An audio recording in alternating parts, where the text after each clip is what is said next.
When the clock strikes 6:30, babe, time to head. Do you remember when a man with a crescent moon-shaped head, a dapper tuxedo, and sunglasses played the piano while perched on top of a 2-story tall hamburger, tried to sell you cheeseburgers after dark, only to become, decades later, a symbol of racism, white supremacy, anti-Semitism, neo-Nazism, terrorism, race war, and genocide? It sounds like the makings of a fever dream, but this is the story of the infamous McDonald's mascot, Mac Tonight.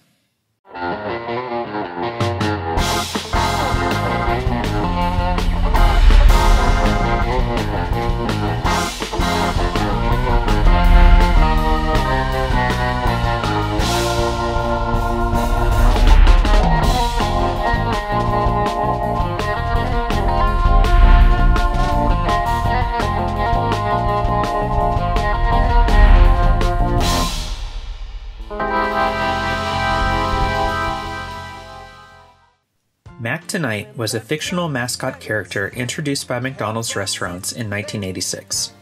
He had a crescent moon for a head, wore a suit and sunglasses, and was depicted as being a jazzy lounge singer along the lines of Frank Sinatra or Dean Martin. In 1986, McDonald's franchisees in Southern California went to a Los Angeles advertising firm to complain about stalled sales during dinnertime hours. Hearing about the problem, the agency was inspired by the song Mac the Knife, which was made famous by Bobby Darin in 1959. Has such teeth there, and it shows them pearly white. They felt the song had potential due to Mac the Knife sounding similar to McDonald's Big Mac hamburger. For hours, Mr. Ball, the president of the ad agency, and his creative director Peter Katroulis would listen to the song. They knew they would need new lyrics and a fresh arrangement, but they were sure that an ad campaign using the tune could give their client an edge in the escalating fast food wars. When challenged, the agency dismissed the idea that Mac the Knife, which was clearly about a murderer, was inappropriate for fast food ads. Now on the sidewalk, ooh, Sunday morning, lies a body just oozing life. Can someone sneaking round the corner? Could that someone be Mac the Knife? They justified the use of the song by saying the song merely symbolizes the music of the 60s.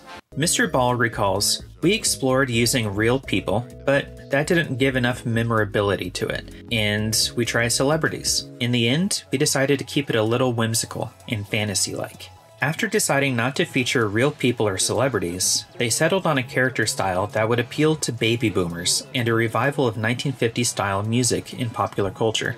As for the design of the character, they said, let's make it kind of Max Headroom. Let's make him a cult. Hi. Do you remember the first time you tried kissing?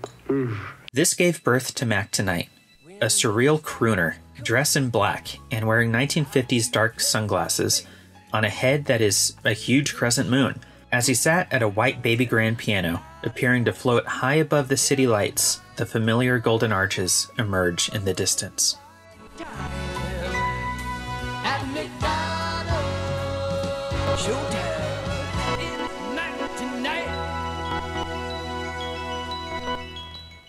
Mr. Katroulis said that he decided to give the moonhead a real man's body. The 1950s specs were added to make him hip, to make him cool.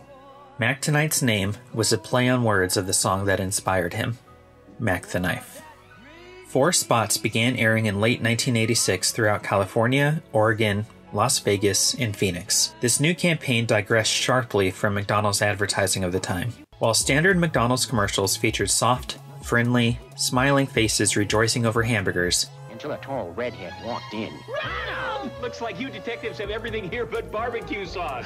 The barbecue sauce is missing. Mac Tonight was abstract, jazzy, and a far cry from Ronald McDonald's Technicolor adventures. Mac Tonight soared through clouds and even through space. The spot featured new McDonald's-themed lyrics for Mac the Knife.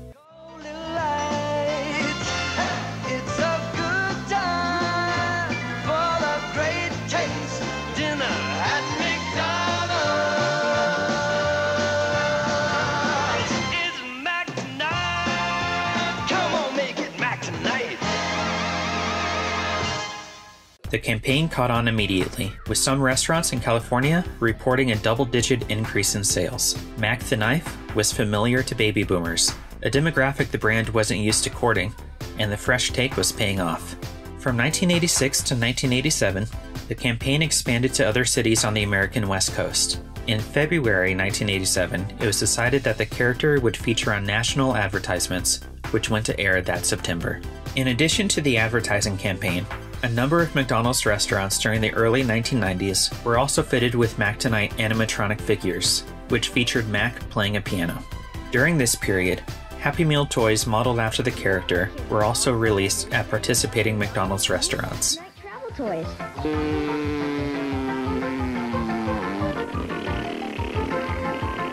In fact, Mac Tonight proved to be so popular among consumers that there was even talk that he might replace Ronald McDonald as the company's primary mascot. Dad could get one for himself. Something noteworthy about Mac Tonight is that he is the only McDonald's advertising character not to appear in the McDonaldland commercials, as he was intended to advertise McDonald's late night hours to adults. The costume character was performed by Doug Jones, who went on to be a gentleman in the silent Buffy the Vampire Slayer episode Hush.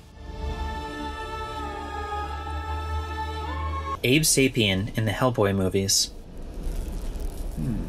Over here. The Pale Man in Pan's Labyrinth.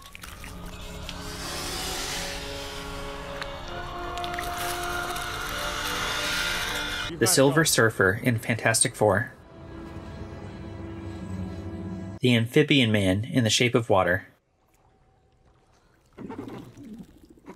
Baron Athanas in What We Do in the Shadows. Good God. That's scary. And most recently, Saru in Star Trek Discovery. Kelpians have a defining trait hardwired into our DNA. Empathy. Among many other roles. Talk show host and one-time McDonald's employee Jay Leno often made references to his likeness to Mac Tonight, and promos for his show during the credits depict his face as a moon. On The Simpsons episode Kiss Kiss Bang Bang Galore, Homer uses a cardboard cutout of Mac Tonight as a surrogate father for his children when he has to leave to go to India. Dad, that's Mac Tonight. Yeah, well, while I'm gone, you'll do what he says. In 1989, Bobby Darin's estate claimed that McDonald's use of the song Mac the Knife infringed upon their trademark without permission, and filed a lawsuit for $10 million in damages, as well as an injunction for the song to be removed from TV and radio ads. As a response to the lawsuit, McDonald's immediately stopped airing the commercials. While the suit ultimately went nowhere, it did manage to stall out the ad campaign for a few years. After the failed lawsuit, McDonald's brought back Mac Tonight for a brief run in the 90s, but times had moved on, and he was no longer as popular as he'd been during the previous decade. It seemed like McDonald's would retire the character for good. While no longer popular in the States, in 2007, McDonald's brought back Mac Tonight in territories throughout Southeast Asia. The new Asian-exclusive campaign featured a CGI animated Mac Tonight, dancing atop a McDonald's restaurant while singing and playing a saxophone rather than his standard grand piano. Chill out, Singapore. McDonald's is 24 hours. Come down to Mac tonight. 24 hours round the clock. Come on down to Mac tonight. Even though Mac Tonight no longer appears in commercials in the United States, pictures and statues of him were still present in some McDonald's restaurants. In a bizarre, unfortunate, and rather disgusting twist, in 2015 the character was appropriated and spread unofficially to websites such as 4chan and 8chan as part of the alt-right movement and began to be referred to as Moon Man. Moon Man is an unofficial parody of Mac Tonight in which the character is depicted as advocating for racism, white supremacy, anti-Semitism, neo-Nazism, terrorism, race war, and genocide.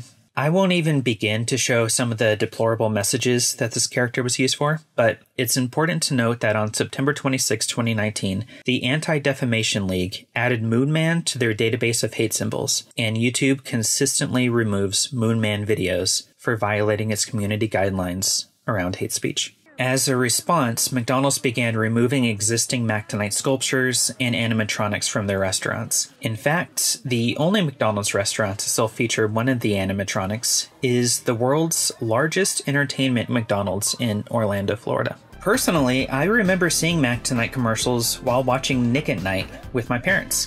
To me, it seemed like the world was magically changed after dark. There was this mysterious part of life that wasn't for kids, and it was so cool.